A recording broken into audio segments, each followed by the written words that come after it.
गायत्री महामंत्र एक बार मेरे साथ दोहराओ। ओम भूर्भुवः स्वः तत्सवितुर्वरेण्यं भर्गो देवस्य धीमहि धियो यो नः प्रचोदयात्।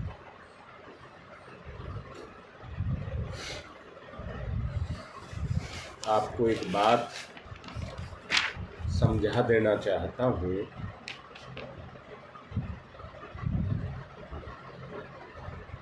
अध्यात्म बल का संपादन करना बहुत कठिन कार्य नहीं है।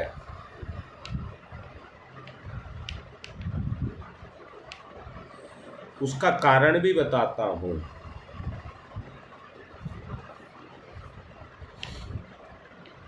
सिर्फ दो ही काम करने अति आवश्यक हैं, आत्मशोधन और लोकमंगल। आत्मशोधन और लोकमंगल, बस दो काम जरूरी हैं।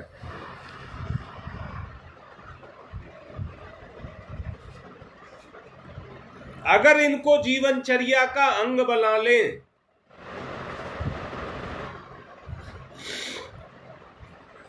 तो अध्यात्म का आरोपण आपके ऊपर अपने आप होता हुआ चला जाएगा।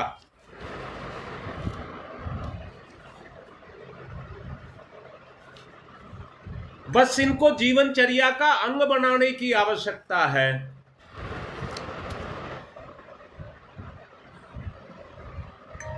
दो चीज आ जाए, एक पैनापन और एक प्रखरता। बस इन दो का समावेश हो जाए, एक पैनापन और दूसरा प्रखरता। आत्मशोधन और आत्मविस्तार की क्रिया शुरू हो जाएगी और इसके प्रचुर परिणाम आपको मिलने लग जाएंगे।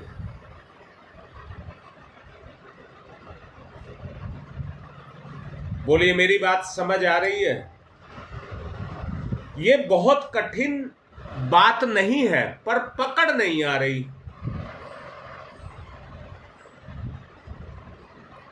यहां एक बात और समझाऊंगा, पकड़ क्यों नहीं आ रही।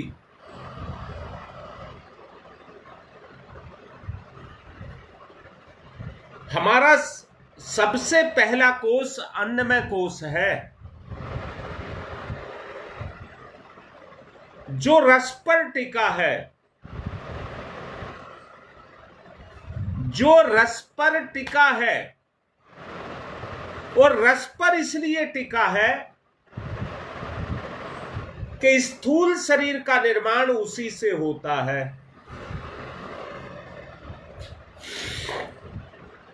पर इसको क्रियाशील करने के लिए, स्थूल शरीर को क्रियाशील करने के लिए हमें प्राण की आवश्यकता होती है।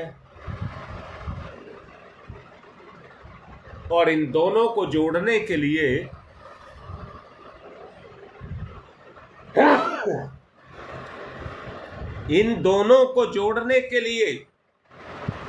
यानी कि अन्नमय कोष और प्राणमय कोष,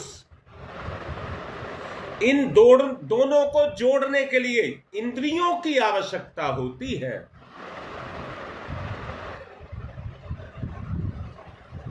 हाँ बेटा, मेरी इतनी बात साफ हुई ललिता? मैंने कहा स्थूल शरीर उस रस का जमा हुआ रूप है जो अन्न के माध्यम से हम लेते हैं। अब ये जरा टटोल करके देखिए, जिस अन्न को आप लेते हैं वो रस के कारण ही तो लेते हैं।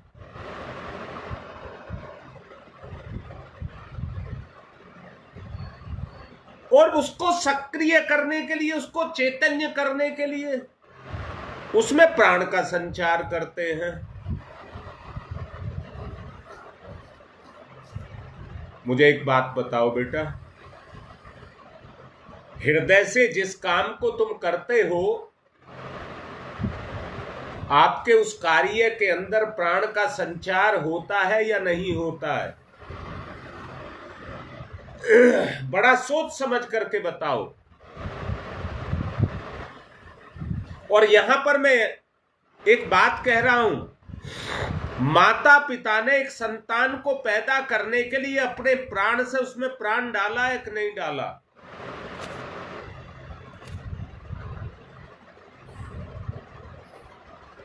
बिल्कुल ठीक है बेटा। इतनी बात समझ आ रही है जो तूने लिखा है, प्रभावित होता है।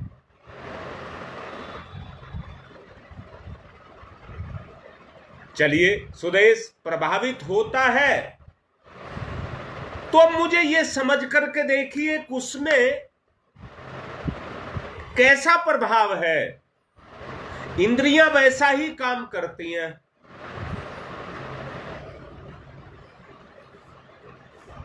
अच्छा मुझे एक बात बताओ, एक बात पूछ रहा हूं, केवट ने कौन सा ऐसा काम किया कि उसने अजूबा कर दिया?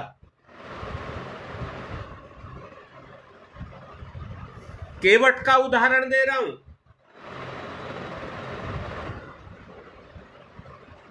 उसकी इंद्रियां निर्मल थी, मन राम के प्रति श्रद्धा से भरा था।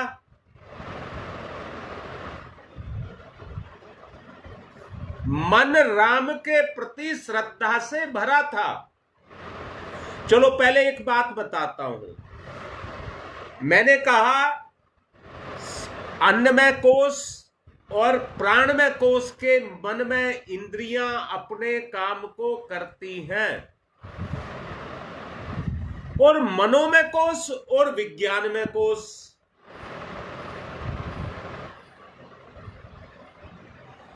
इन दोनों के बीच में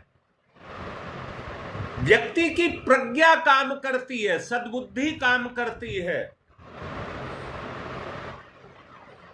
जो भगवान के संसार को बसाने और चलाने के तरीकों को समझती है और फिर उसी के अनुसार कर्म को करती है। यानी कि मनोमय और विज्ञान में दोनों कोषों के बीच में जो शक्ति काम करती है, उस शक्ति का नाम है श्रद्धा। उस शक्ति का नाम है श्रद्धा। और यहां एक बात बता रहा हूं, जिसके लिए आप श्रद्धा कर रहे हैं, चाहे वो किसी भी स्तर का क्यों ना हो, आपकी श्रद्धा ऊंचे से ऊंचे स्तर की होनी चाहिए, तो उसका लाभ आपको मिलेगा। यही बात कहना चाह रहा हूं सुदेश। मैंने कहा है आत्मशोधन और लोक मंगल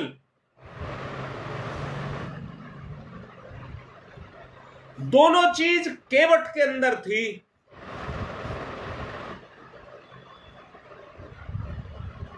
दोनों चीज थी तो वहां पर चेतना काम कर रही थी।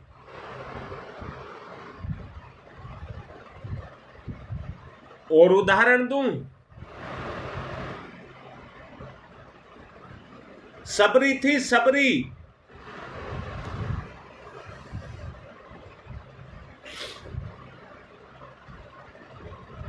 उसके गुरु ने उसे कह दिया था कि बेटा तुझसे एक दिन राम मिलने के लिए आएंगे।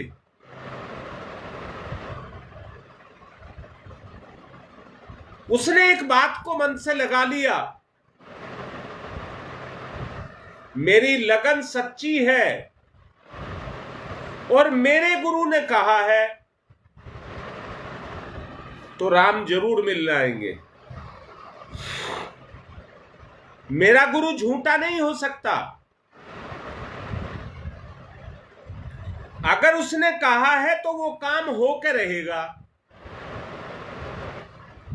उसकी श्रद्धा थी, रोज इंतजार करती अपने भगवान के आने का, राम के आने का रोज इंतजार करती, पर उद्विग्न नहीं होती, सह जाती, सबर कर जाती।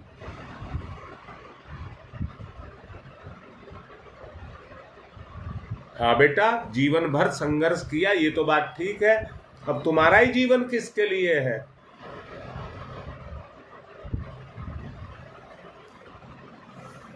तीसरी थी गिलहरी। देखिए, छोटा सा जीव है,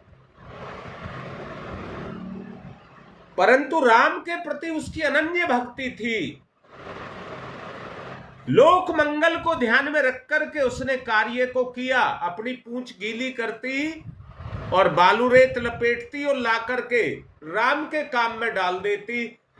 कोई उसका प्रलोभन काम नहीं कर रहा था, कोई स्वार्थ काम नहीं कर रहा था, श्रद्धा काम कर रही थी।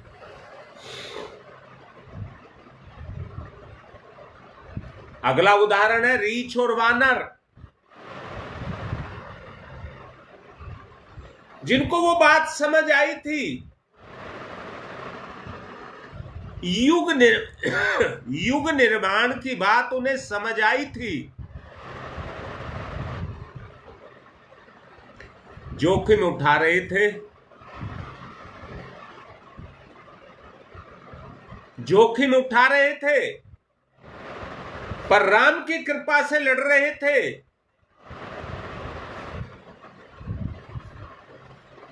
बाल नहीं बांका हुआ। और श्री कृष्ण के समय में थे ग्वाल बाल।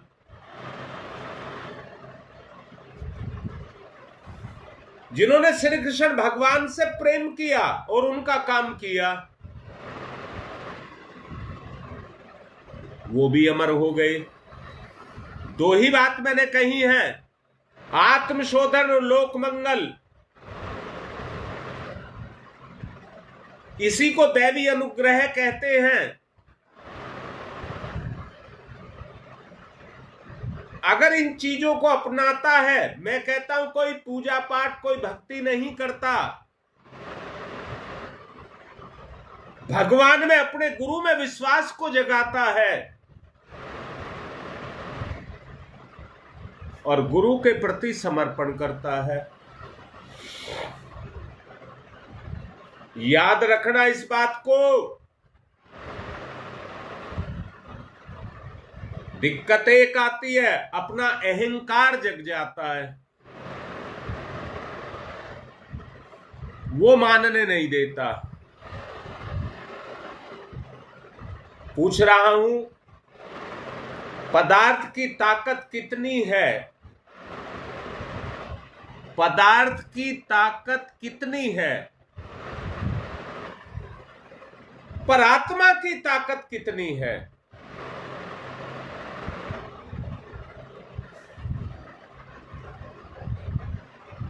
हमें अपने अंदर देवत्व को बढ़ाना है।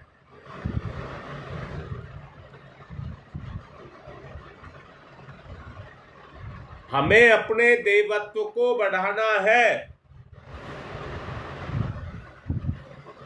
अगर हमारे अंदर देवत्व बढ़ेगा तो वो प्रक्रियाएं शुरू हो जाएंगी जो अंदर अंदर अपना काम करने लग जाएंगी।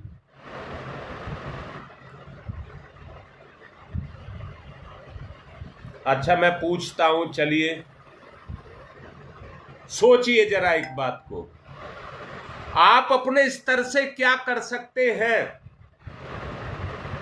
आप अपने स्तर से क्या कर सकते हैं?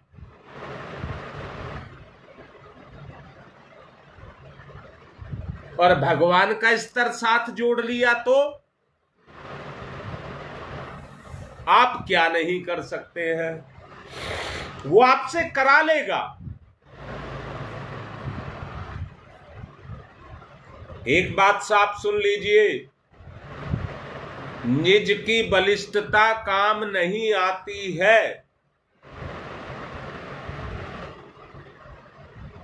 निज की बलिष्ठता काम नहीं आती है। जब आत्मा की बलिष्ठता निज की बलिष्ठता के साथ जुड़ जाती है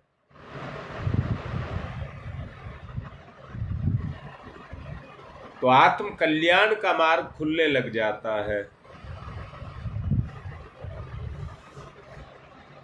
बेटा ये बात योगेश समझ आ जाए बस।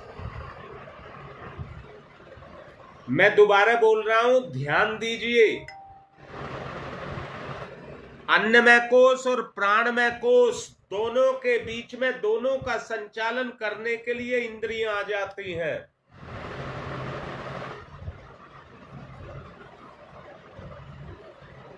इंद्रियों के अंदर आत्म सम्मान की ताकत, आत्मा की ताकत आती है तो विकार की ताकत निकल जाती है। विकार की ताकत निकल जाती है। परंतु यहां एक बात कहूंगा, हर वक्त आपका चिंतन क्या है? हर वक्त आपका चिंतन क्या है? इसलिए शरीर की शक्ति, संसार की शक्ति, सुख की शक्ति वो काम करती है, वहां त्याग की शक्ति नहीं होती। मैंने अभी उदाहरण दिए, केवट का उदाहरण दिया, सबरी का उदाहरण दिया, रीछ बंदरों का उदाहरण दिया।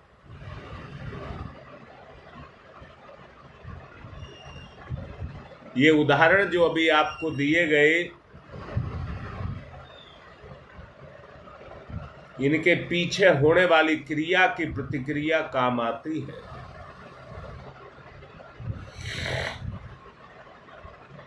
अपने उस स्वभाव को जगाना है। बेटा मैंने उदाहरण दिए ललिता, सबरी के जैसी, केवट के जैसी, गिलहरी के जैसी, रीछ बंदरों के जैसी।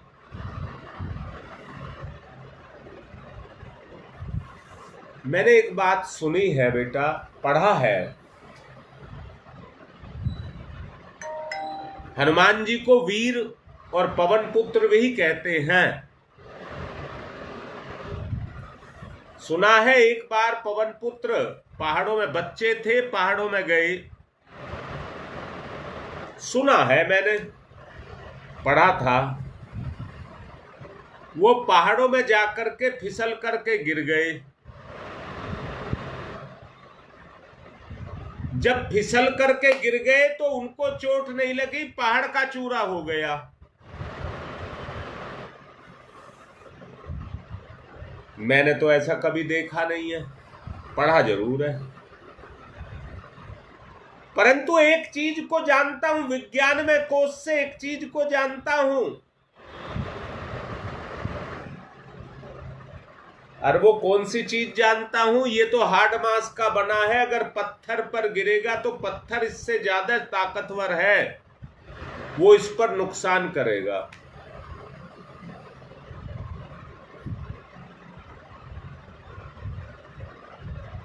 वो पत्थर की ताकत इसको पत्थर का नहीं बनाएगी।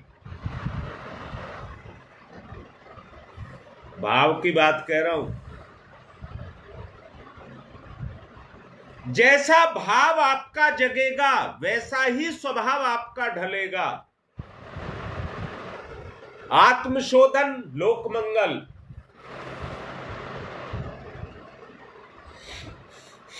ये दो बात आपसे कही है। अभिष्ट की प्राप्ति करनी है तो इन दोनों को स्वाभाविक रूप से अपने जीवन के साथ जोड़ना होगा।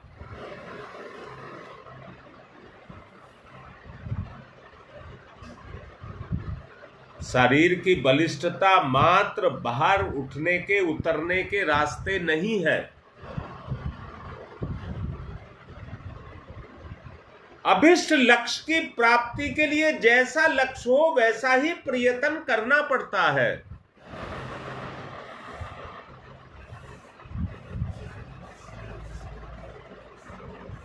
सुना है अमृतसर का स्वर्ण मंदिर, जिसके ऊपर सोने की परत चढ़ी है, वो किसी एक व्यक्ति की देन नहीं है, बल्कि सबकी मिली हुई श्रद्धा का कमाल है कि इतना सारा सोना इकट्ठा हुआ,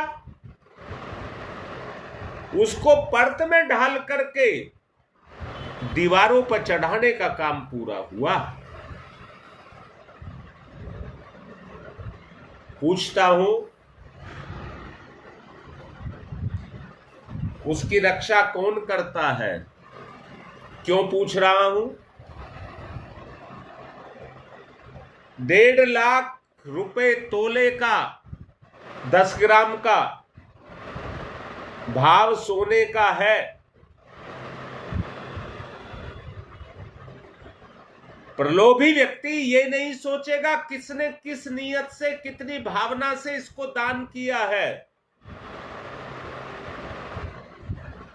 उसे बस एक चीज दिखाई देगी, थोड़ा सा टुकड़ा इसमें से तोड़ ले तो तेरा काम बन जाए।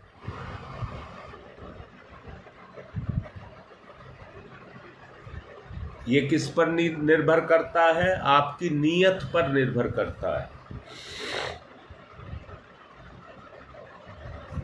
स्वर्ण मंदिर में जाकर के भी उस व्यक्ति की भावना भगवान के प्रति कैसी जगेगी जहां प्रलोभन काम कर रहा है।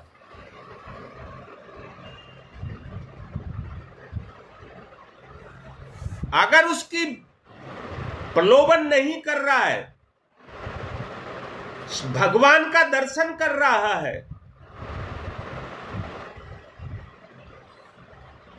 तो श्रद्धा के कारण उसके अंदर भगवान पैदा हो जाएगा और स्वर्ण मंदिर भगवान का केंद्र बन जाएगा, जन आस्था का केंद्र बन जाएगा। ये व्यक्ति के ऊपर निर्भर करता है।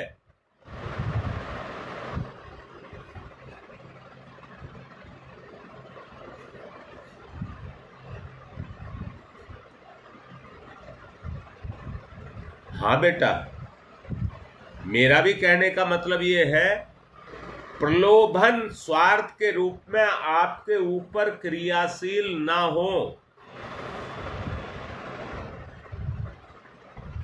अगर तुम प्रलोभनों से बचे रहे तो ब्रह्मांड का जो केंद्र है वो आपके लिए तप साधना का आधार बन जाएगा।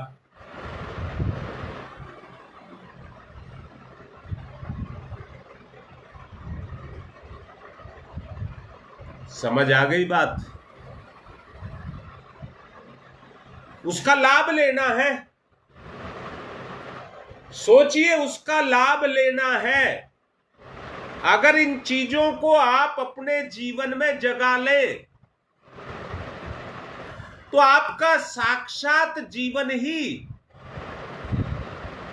ईश्वर से मिलने का साधन बन जाएगा। जितने नाम अभी गिनाए गए, केवट, सबरी, गिलहरी, रीछ बानर, सबके सिर पर किसका हाथ था? अगर इनका उद्धार हुआ तो किसके कारण हुआ? जरा सोचने और समझने की बात है। इसलिए कहा कि ये बहुत मुश्किल नहीं है, अध्यात्म को अपने जीवन में उतारना बहुत मुश्किल नहीं है। आत्मशोधन और लोक मंगल की बात को आप अपने हृदय में उतार लें।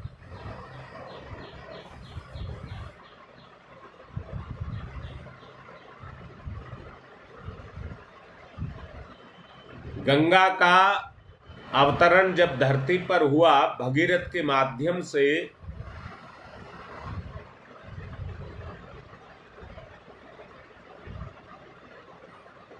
तो भगीरथ के तप ने गंगा के मुंह को दक्षिण की तरफ नहीं मोड़ा, बल्कि पूर्व की दिशा में बहा करके ले गया।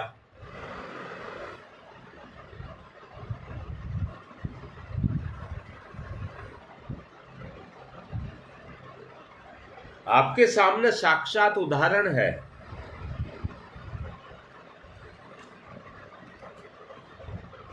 आप बारीकी से अपने आप को देखिए। गंगा को भगीरथी कहने का लाभ मिला और शिवजी भगवान भी सहायता के लिए दौड़े हुए आए।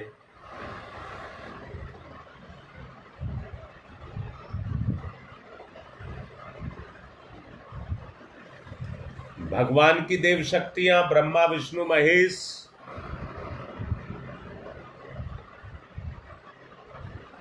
इसी प्रभाव से प्रभावित होते हैं।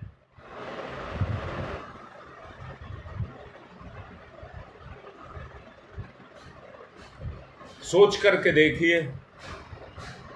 और जितने बताए, मुझे बताओ, हनुमान ने राम की पूजा कहां की? बस राम का काम किया।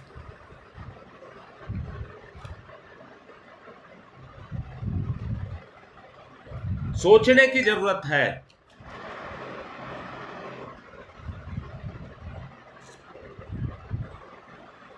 अगर वो वृत्ति आपके अंदर से फूट करके निकली तो आप भी सबरी की, केवट की, गिलहरी की भावना को अपने अंदर जागृत कर लीजिए। छोटी सी भी जागृत हो जाए तो दैवी कृपा मिलना शुरू हो जाएगी और आपके काम चलते जाएंगे।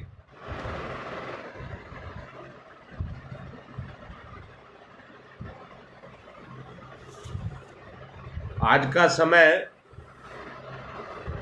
कलयुग का समय कहा जाता है। कलयुग, कलह युग।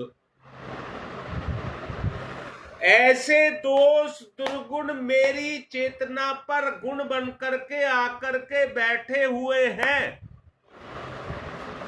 जिनको आत्मा स्वीकार नहीं करती तो कलह होती है।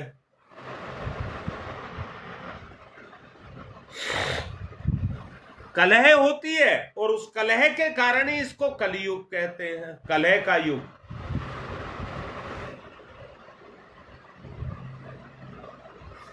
परिवर्तन में अपने आप को लाना है।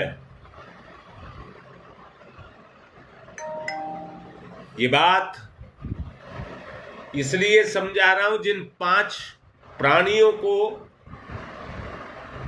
पहली बार में मैंने जोड़ा है, वो इन तथ्यों को अपने जीवन में जोड़ लें।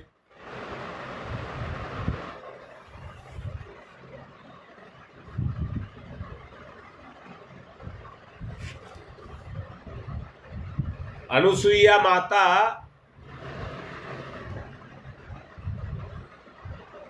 मंदाकिनी के नजदीक चित्रकूट में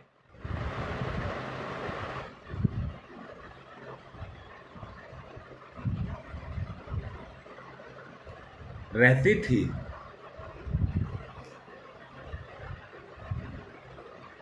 कहते हैं उसने अपने प्रभाव से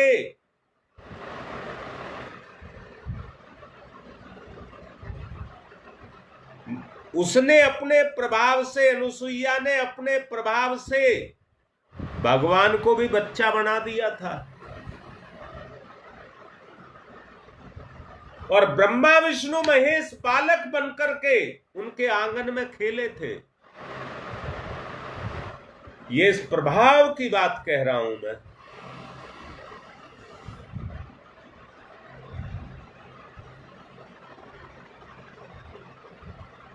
प्रभाव की बात कह रहा हूं मैं आपसे। सतयुग को ऋषि सत्ता प्रकट करने जा रही है। क्या ऐसे समय पर हम चुप बैठ सकेंगे, अपने आप को छुपा सकेंगे?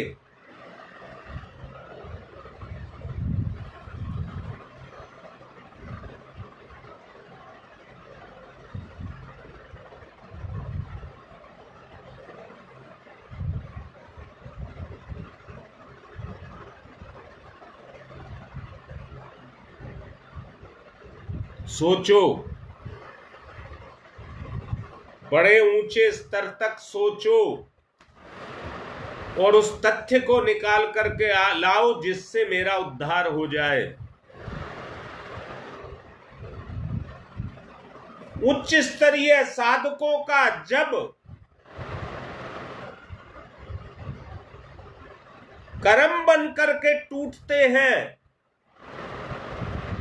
एक संगठन, एक पुंज बन करके टूटते हैं,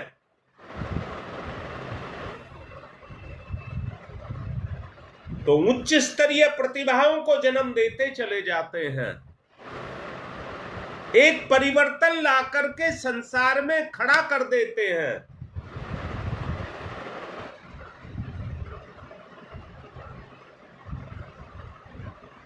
व्यक्तियों का प्रभाव महाशक्तियों के साथ जुड़ करके अपना विस्तार करने लग जाता है। एक बात जान लेना,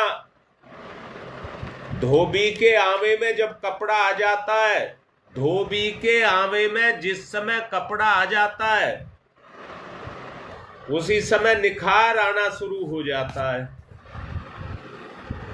उसी समय निखार आना शुरू हो जाता है जब वो भट्टी में डाल करके तपाता है तो मैल अपनी जगह को छोड़ता है।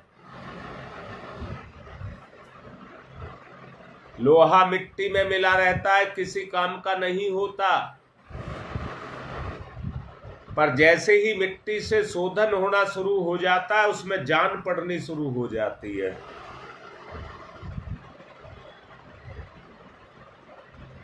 शायद इतनी बात आपको समझ आई हो। अपने स्वभाव को, अपने स्वरूप को, अपने आपे को उस रूप में बदलना है कि मेरा जीवन सहज ईश्वर की तरफ हो जाए। आत्मशक्ति की प्रखरता, आत्मशक्ति की प्रखरता आपके अंदर जागृत हो जाए।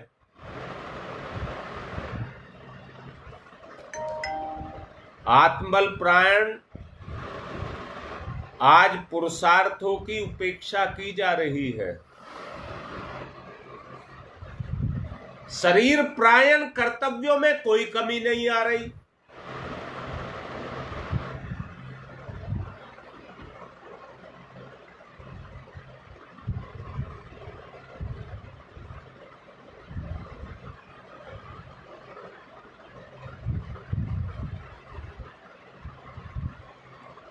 बात अगर समझ आ रही है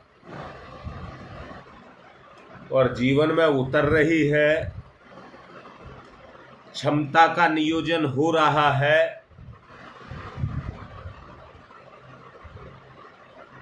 तो बात आगे बढ़ेगी। साज सज्जा, उपकरण, बहुमूल्य आहार, औषधियां, इनके पिटारे भी आपके पास हों तो आप कुछ नहीं कर सकते।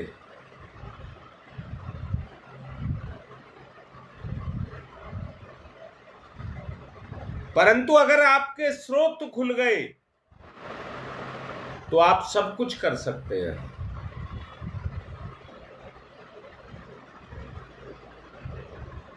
अच्छा, मुझे एक बात बताओ, अमीर या गरीब दोनों की तुलना करिए, ताकतवर कौन है? ताकतवर कौन सा है?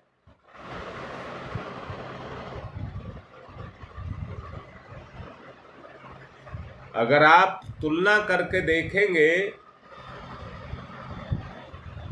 गरीब व्यक्ति हर चीज का मुकाबला करता है, हर चीज को सहता है, और अमीर व्यक्ति सहन शक्ति को खो चुका होता है। इसलिए किसकी क्षमता ज्यादा होगी?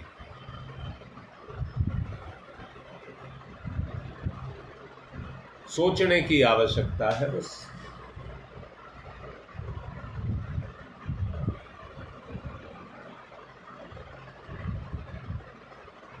अगर आप कर सकें तो धन दौलत से अपनी तुलना ना करें, रूप रंग से अपनी तुलना ना करें। हाँ बेटा, मेहनत करना ही अपना धर्म है। पिछले दिनों कोरोना हुआ तो उन मजदूरों को नहीं हुआ जो मेहनत करते थे, अगर हुआ तो उनको हुआ जो एसी में आराम करते थे।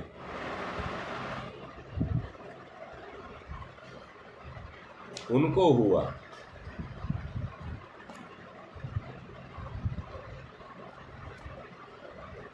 मेरी बात आप लोगों को समझ आई होगी। आत्मबल को बढ़ाने में कठिनाई नहीं है, बस आपकी इच्छा उस व्यवहार में जाकर के लग जाए, हर वक्त चिंतन उसी में खो जाए, वैसा ही व्यवहार मेरे से बन सके, उन मर्यादाओं में जाकर के बंध जाए।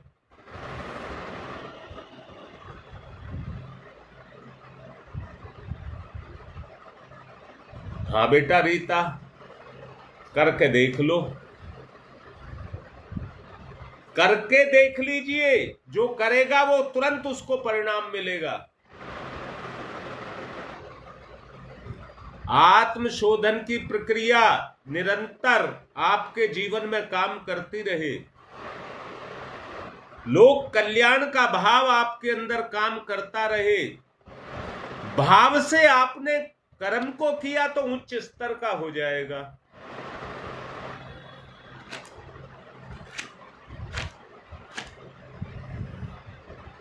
ओम तमसो मा ज्योतिर्गमय,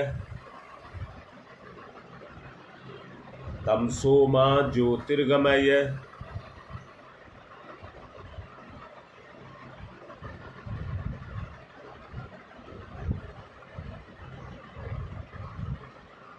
मृत्योर्मामृतं गमय, मृत्योर्मामृतं गमय, मृत्योर्मामृतं गमय। तमसो मा ज्योतिर्गमय, असतो मा सद्गमय, मृत्योर्मामृतं गमय। तमसो मा ज्योतिर्गमय, ज्योतिर्गमय, ज्योतिर्गमय। अस्तो मा सद्गमय, सद्गमय, सद्गमय। मृत्योर्मामृतं गमय, अमृतं गमय, अमृतं गमय। दोनों हाथ रगड़िए, मुख पर फिराइए।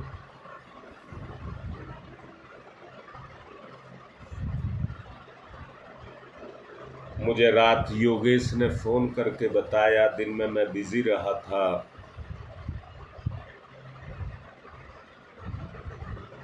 हमारा बच्चा पवन कल अपनी गाड़ी से दुर्घटनाग्रस्त हो गया।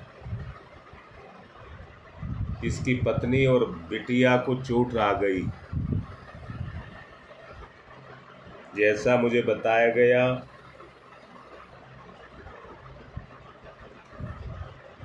कल शाम को ये छुट्टी करा करके लेकर के आया है। पर बेटा एक बात याद रखना, गुरु हमेशा साथ रहता है, गुरु कभी पीछा नहीं छोड़ता। मजबूरी थी, दुर्घटना होनी थी तो हुई, परंतु परिणाम कितने भयंकर हो सकते थे वो आपके अनुभव से आपको पता होगा। मैंने अभी कहा है, गुरु कभी साथ नहीं छोड़ता। सबसे प्रार्थना करूंगा, बड़ा कर्मठ बच्चा है ये, हमारा स्वार्थ इसके साथ है। मन से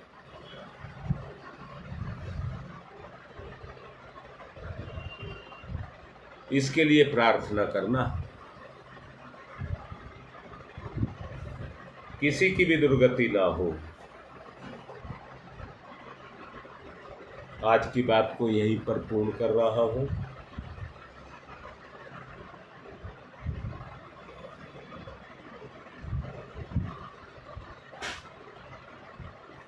अच्छा बेटा, ये लिख रहा है वाइफ की तबीयत ज्यादा खराब है, सब प्रार्थना करिए इसके लिए। प्रार्थना में बहुत ताकत होती है, जो अभी आपको समझाया है। लोक मंगल की भावना, लोक मंगल की भावना, इसका हक है हम पर। अपना काम करिए और इसका हक इसको दीजिए। आज की बात को पूर्ण कर रहा हूं।